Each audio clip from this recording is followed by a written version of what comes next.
Assalamualaikum warahmatullahi wabarakatuh.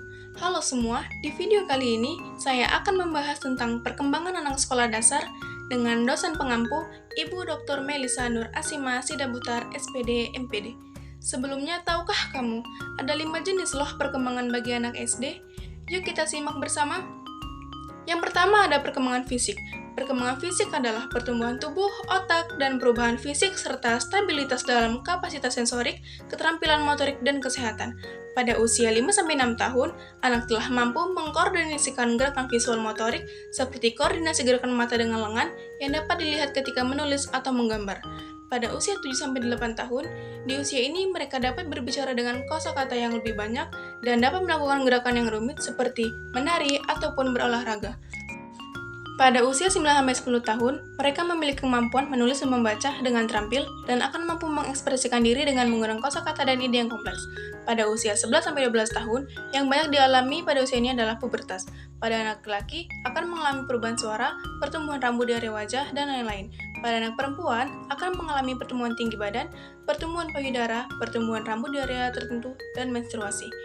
Yang kedua ada perkembangan intelektual. Intelektual adalah istilah umum yang digunakan untuk menjelaskan sifat, pikiran manusia yang mencakup sejumlah kemampuan.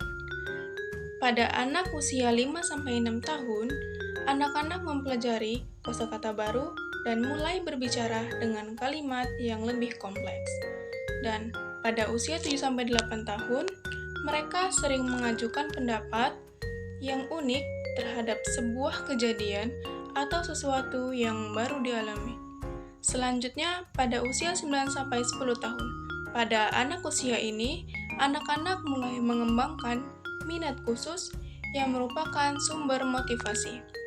Lalu, pada usia 11-12 tahun, mereka mulai aktif mencari sesuatu informasi dan memperluas wawasan melalui teman, berita, atau sosial media.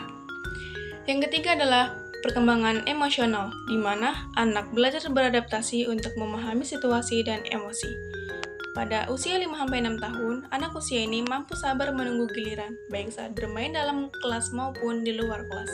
Pada usia 7-8 tahun, anak mulai belajar bagaimana mematuhi aturan dan kaitannya dengan hubungan sosial di sekitarnya. Pada usia 9-10 tahun, mereka mulai aktif dalam melakukan banyak hal dan lebih banyak mengeksplor dunia luar.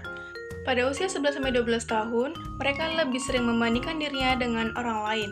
Yang keempat adalah perkembangan moral. Moral merupakan ajaran, wejangan patokan, dan kumpulan peraturan baik lisan maupun tertulis untuk menjadi manusia yang lebih baik. Pada usia 5-6 tahun, anak usia ini mulai memahami penilaian baik atau buruk yang didasarkan pada konsekuensi yang diterima oleh dirinya sendiri. Pada usia 7-8 tahun, anak usia ini mulai memahami pentingnya kejujuran. Pada usia 9-10 tahun, anak usia ini memahami pentingnya peraturan yang berlaku, keadilan, toleransi, dan tanggung jawab. Dan selanjutnya pada usia 11-12 tahun, anak usia ini akan menghadapi kebebasan orang lain dan tidak melakukan tindakan yang merugikan orang lain. Dan yang terakhir adalah perkembangan sosial. Sosial merupakan perkembangan tingkah laku pada anak, di mana anak diminta untuk menyesuaikan diri dengan aturan yang berlaku dalam lingkungan masyarakat. Pada usia 5-6 tahun, anak sudah dapat menyesuaikan diri dengan lingkungan, dapat berinteraksi dan berkomunikasi serta anak dapat bermain. Pada usia 7-8 tahun, anak usia ini terkadang mau bermain berkelompok dengan teman-temannya, tetapi terkadang juga ingin bermain. Pada usia 9-10 tahun, anak memiliki rasa empati yang kuat sehingga mampu memahami dan peka terhadap perasaan orang lain. Pada usia 11-12 tahun, anak mulai memisahkan diri dari orang tua dan menjadi lebih individual di tengah keluarga. Nah, jadi sudah paham kan mengenai perkembangan anak sekolah dasar? Baiklah, sekian pembahasan dari saya. Sampai jumpa kembali dan terima kasih sudah menonton video ini. Wassalamualaikum warahmatullahi wabarakatuh.